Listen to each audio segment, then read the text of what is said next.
paano gumawa ng egg incubator at paano iset ang thermostat. Pwede mong i-share yung video para hindi mo makalimutan habang ginagawa mo yung tutorial para may guide po kayo. Kapag kasi nakashare sa inyo, konting search lang, lalabas na po yun. Paano gumawa ng egg incubator? Ito pong thermostat na to ay 164 pesos lang. Okay? So, bali yan, plug ko muna para maipakita ko po sa inyo yung diagram sa likod, yung connection po niya. Ito yung tinatawag na yung input. May dalawang wire po yan. Ito yung kanyang plug. Ito yung tinatawag na out or output.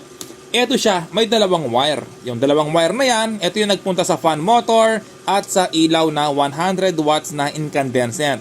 At ito naman ay thermostat. 230 volts po ito, 100 watts na incandescent, naka-parallel connection lang. Okay? So kahit baliktad po yung pagkakalagay, wala namang problema. Walang polarity yung mga AC. Okay, so unang step gagawin po natin, kailangan malaman po natin yung on tsaka off. Okay, yung on sa ating egg incubator ay 37 Celsius. Yung off po niya ay 37.8 Celsius. Paano nga ba iset? Panoorin niyo po ito.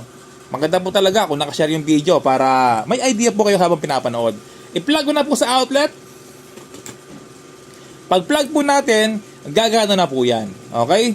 So, kailangan lang natin iset. Sa video, nagbiblink po siya, pero sa personal ay hindi. 31.7 po siya. Okay? So, bali, ito po yung set, ito yung up, ito yung down. Ngayon, iset po natin. Set. Meron kayong makikitang PO. Yung PO na yan, or P0, yan po ay on. Okay? Mag-on po yan. Iset natin ng on ng 37. Set. Ayan, PO, tapos set ulit. Ayan, no? So, iset po natin ng 37. Down. Ayan po yung on niya, no? Ng ating egg incubator. 37 lang yung on niya. Tapos, subukan po natin, no? Kung paano ito gumagana.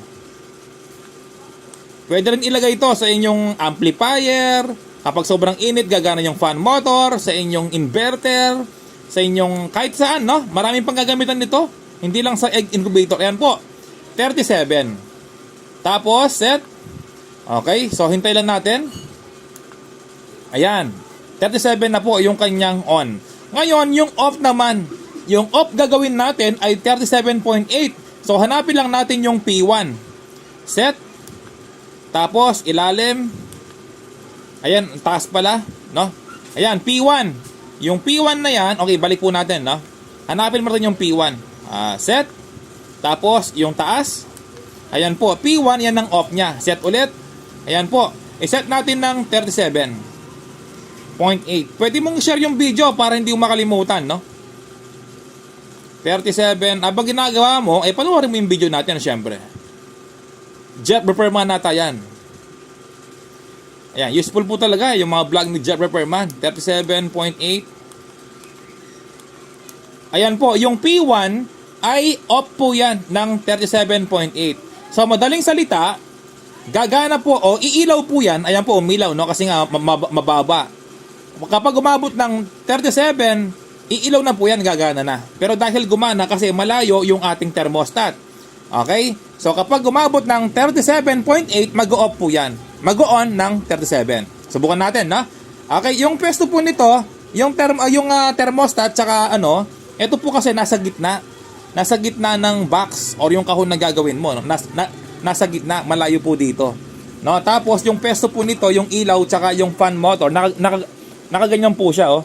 Ayan. Yung pabuga po niya, pag ganun ha, pag ganun yung buga, para binubuga po yung init ng ating ilaw. O, pabuga, ganyan po yung pesto niya.